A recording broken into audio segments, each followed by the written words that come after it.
আসসালামু আলাইকুম ওয়া রাহমাতুল্লাহ। আশা করি আল্লাহ রাব্বুল আলামিনের অশেষ মেহেরবানিতে আপনারা সকলেই ভালো আছেন।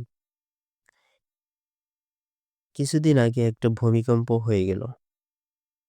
আল্লাহ তাআলার অশেষ মেহেরবানিতে আমরা সকলেই যারা সুস্থ আছি তারা সকলে আলহামদুলিল্লাহ বলি। আপনারা কি ভেবে দেখেছেন এই ভূমিকম্পের তীব্র আরো ভয়াবহ হলে খুব কম সংখ্যক মানুষেরই শেষ আমল হতো ফজরের নামাজ। আমরা কেউ ফজরে উঠি না। হয়তো সেই দিনই হতো আমাদের শেষ দিন। সেই বেনামাজির লিস্টে আপনিও থাকছেন না তো?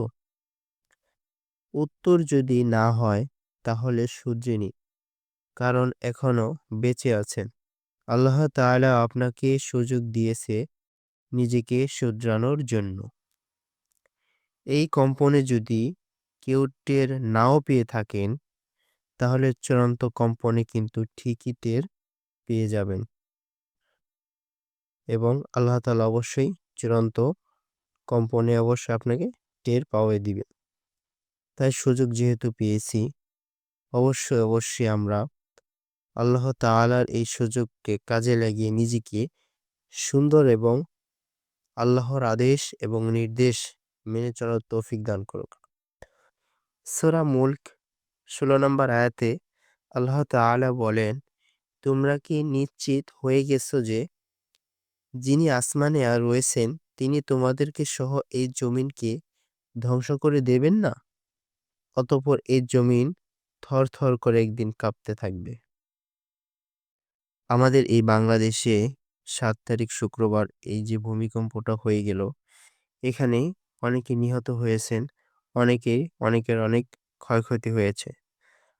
কিন্তু পরের দিন যে শনিবার সকাল এবং সন্ধ্যায় যে ভূমিকম্পটা হয়েছে, তারপর থেকে মানুষ খুবই আতঙ্কিত। তাহলে বুঝেন এর দুনিয়াটা কেমন। শুক্রবার সকালে যারা বেঁচে ছিল, ভূমিকম্প হওয়ার পরে অনেক লোকই নিহত হয়েছে। আল্লাহ তাআলার ডাকে চলে গেছে। দুনিয়াটা হচ্ছে ক্ষণস্থায়ী। এজন্য আমাদের খেয়াল রাখতে হবে আমরা যেন পথভ্রষ্ট না হয়ে সঠিক পথে চলি। আল্লাহ তাআলা হয়তো আমাদেরকে সুযোগ দিয়েছে তার পথে চলার জন্য। ভূমিকম্পনের সময় যেসব কাজ করবেন এবং যেসব কাজ করলে আপনি সুরক্ষিত থাকবেন, তার জন্য কিছু করণীয় বলতেছি। ভূমিকম্পনের ১ম ঝাঁকুনির সঙ্গে সঙ্গে খোলা জায়গায় আশ্রয় নিন। ঘরের ভিতরে থাকলে হেলমেট থাকলে মাথায় পরে নিন।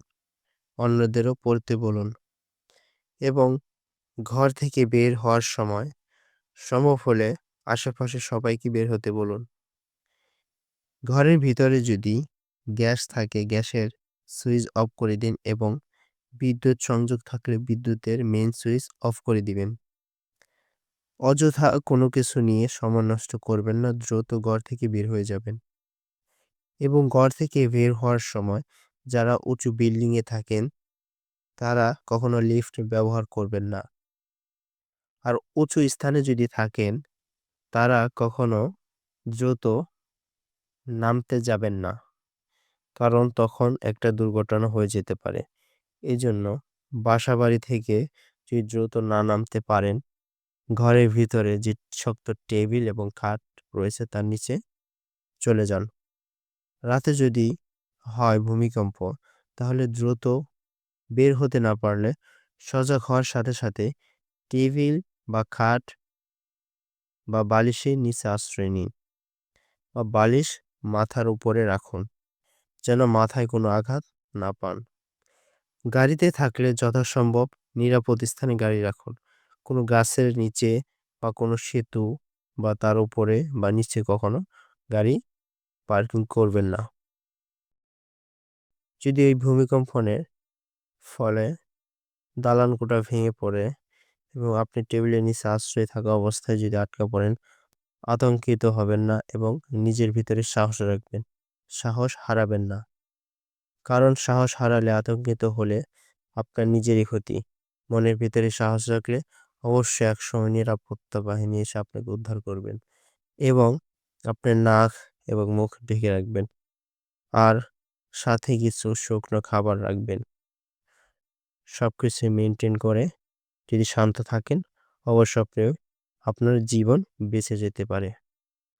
অবশ্যই এইগুলো শেয়ার করে অন্যকে জানার সুযোগ করে দিবেন। এই ভিডিওটি যদি উপকার হয়ে থাকে অবশ্যই একটা লাইক এবং সাবস্ক্রাইব করে দিবেন, যেন আপনার অন্য বন্ধুদের কাছে পৌঁছে যায় এবং শেয়ার করে দিবেন।